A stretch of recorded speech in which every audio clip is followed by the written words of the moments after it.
Ethan Miller woke up, as usual, to the soft light sneaking through the bedroom curtains. The alarm hadn't gone off, because Rachel always woke up before him, started the coffee maker, and filled the kitchen with the comforting aroma of fresh coffee. But this morning, there was silence.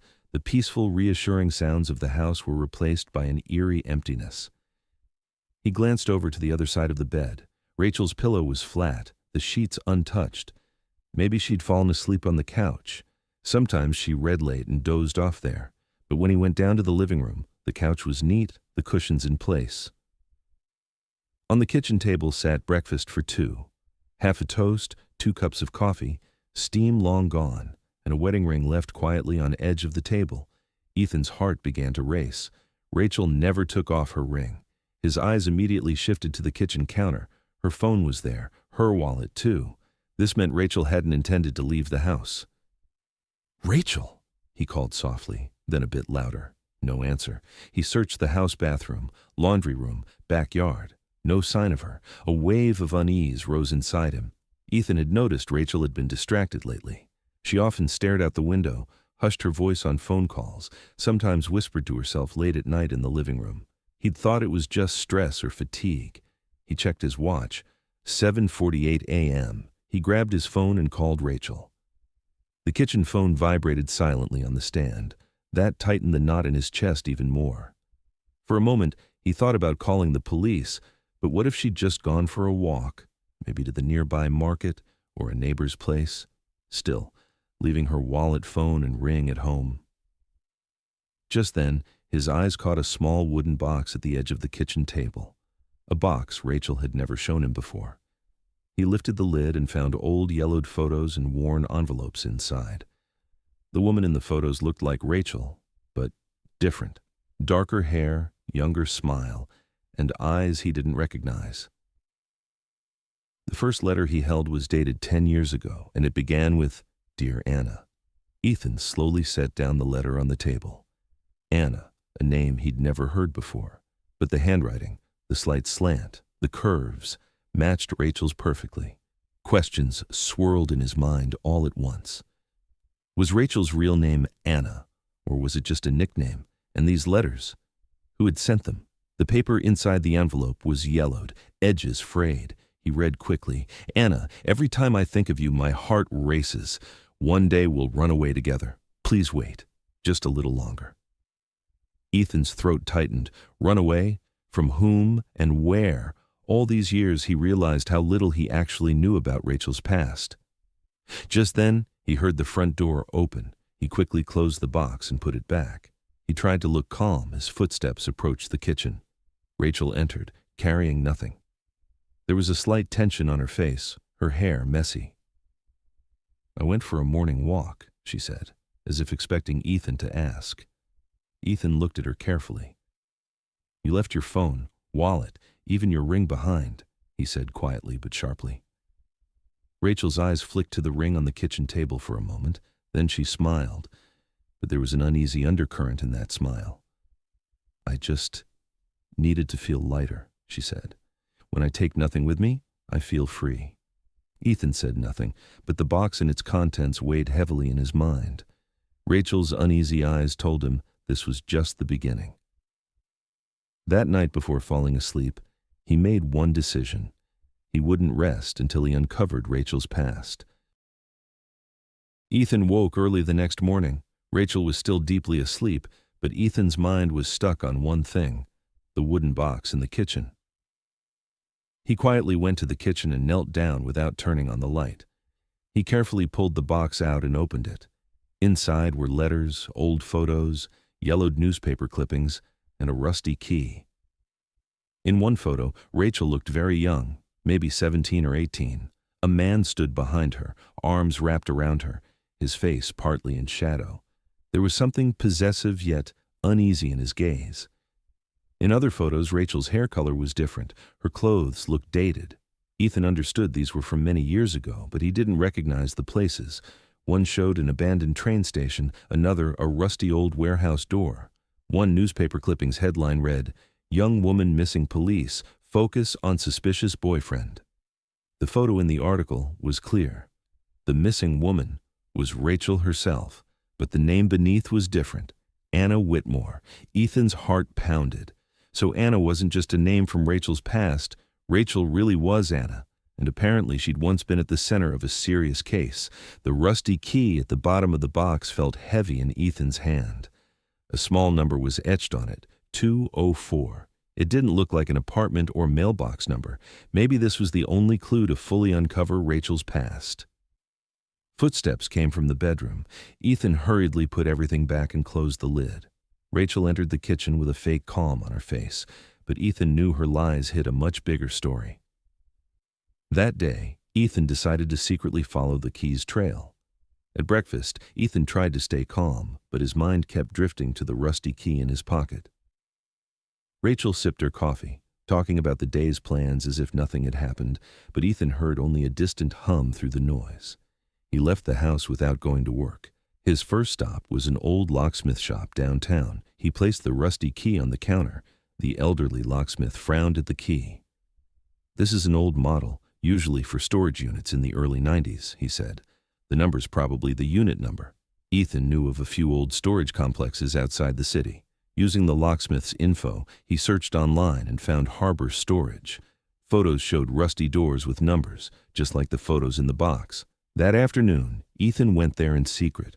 The wind whistled through the storage aisles. He found Unit 204. His heart pounded. He inserted the key into the lock. With some effort, it turned, and the door creaked open. Inside was dark. He turned on his phone's flashlight and scanned the shelves, boxes, and old furniture. In one corner were black trash bags filled with clothes, some stained like with blood. Another corner had stacks of plastic file boxes. He opened a file box and found passports, ID cards, and driver's licenses, all with different names but the same photo, Rachel. Suddenly, footsteps echoed behind him. Ethan slowly turned around. Rachel stood in the doorway. A cold expression Ethan had never seen before covered her face. "I told you not to touch this," she said in a low voice. Rachel stood like a shadow by the storage door. She looked at the passport in Ethan's hand, then locked eyes with him. "You shouldn't have done this, Ethan," she said coldly. Ethan tried to steady his breath and asked, "What are these? Who are you?" Rachel stepped inside slowly. "These are what kept me alive." "Fake IDs? Blood-stained clothes? Is that survival?" Ethan shouted. Rachel took a deep breath and lowered her voice. "If you knew, you'd stay away from me, but it's too late now." Ethan stepped back, still holding a passport. "What do you mean?" Rachel closed her eyes briefly, then opened them with a hardened gaze.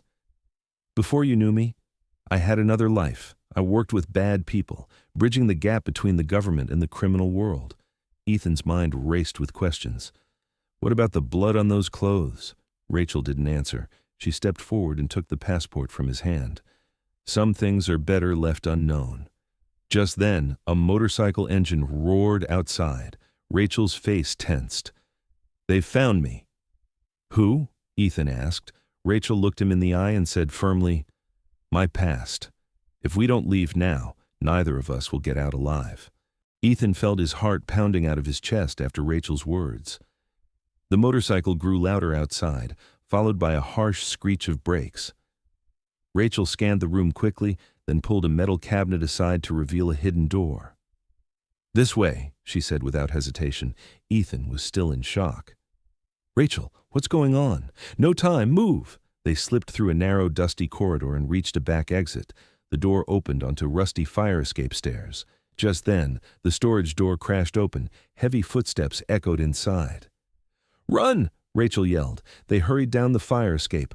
Below was an abandoned street, but headlights and other vehicles approached. Ethan panicked. "Who's after us?" Rachel gritted her teeth. "My past." A black SUV appeared around the corner. Doors opened and two masked men stepped out, armed. Ethan was about to panic, but Rachel pulled a small pistol from her pocket and pressed it into his hand. "Do you know how to use it?" Ethan swallowed hard. "I think so." The men advanced as Rachel grabbed Ethan's arm and ducked into a narrow alley. Gunshots echoed, hitting metal trash bins with sparks flying. The alley ended at a tall wall. Ethan looked helpless. "No way out," Rachel smiled. "There's always a way." She climbed a metal pipe on the wall.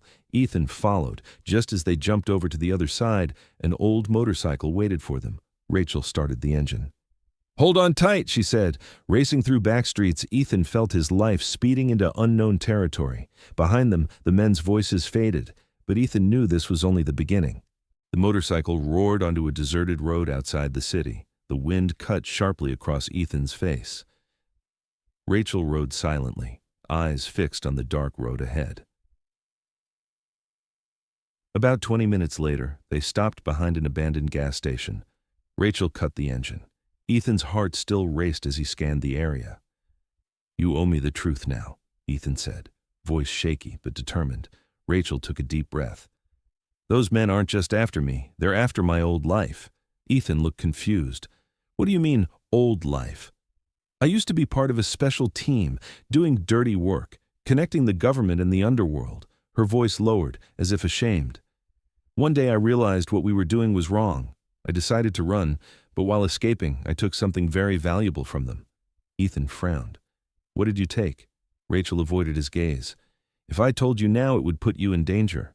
Suddenly, motorcycle engines echoed in the distance. Rachel stood quickly. "They found us. We can't stay here."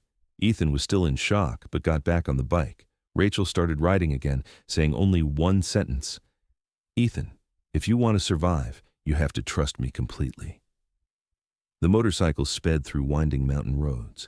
Rachel gripped the handlebars tightly while Ethan struggled to keep his balance. Behind them, two motorcycles chased fast, their headlights glowing like predatory eyes. "Rachel, they're catching up!" Ethan shouted. Rachel took a sharp turn and answered, "Hold tight!" Passing beside a cliff edge, the wind roared in their ears. One chasing biker moved beside Rachel, pulled a gun from his belt. Ethan's heart pounded. Rachel swerved sharply, making the shot miss wildly into the dark forest. "They're armed," Ethan said, panic in his voice. "I know, but on these roads I have the advantage," Rachel said through clenched teeth. The road narrowed between towering rocky cliffs. Rachel accelerated, as if she knew every twist by heart. Suddenly, she veered sharply right and entered an invisible path between the rocks. The two chasing bikes missed the turn and sped on. Ethan breathed out.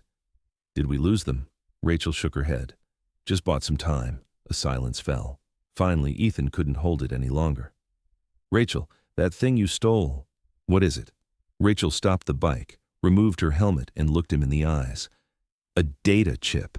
It contains proof of all their years of dirty work. If it gets into the wrong hands, powerful people will go to jail." Ethan's mind raced. This was no longer just Rachel's fight. It was his life, too. They arrived at an old cabin deep in the forest. It looked long abandoned, but Rachel opened the door firmly. Ethan looked at the dusty air and broken furniture as Rachel crouched by a rusty stove and pulled out a small metal box. She opened it to reveal a tiny data chip glowing bright blue. "Is this it?" Ethan asked, eyes wide. Rachel nodded. "Yes, it holds their biggest secrets: money laundering, fake IDs, illegal arms deals, even some politicians' names." Ethan frowned. "Then why not hand it to the police?" Rachel answered coldly, without a smile. "Half the police department works for them." Suddenly, dry leaves rustled outside. Rachel's hand flew to her gun. Ethan held his breath. Two masked figures slipped through the doorway, dressed all in black. One stepped toward Rachel, the other toward Ethan. "Give me the chip, Rachel," said a deep, muffled voice. Rachel stepped back, finger near the trigger. "Even if you kill me, his chip will never fall into your hands." At that moment, a vehicle's engine roared outside. The masked men exchanged looks. They seemed to know the arrival. The door swung wide open, revealing a man Ethan had never seen before. Charismatic, but deadly. He wore an expensive suit and held a cane, but his eyes were razor sharp. "Looks like I'm crashing a family reunion," he said with a smile. Rachel's eyes widened.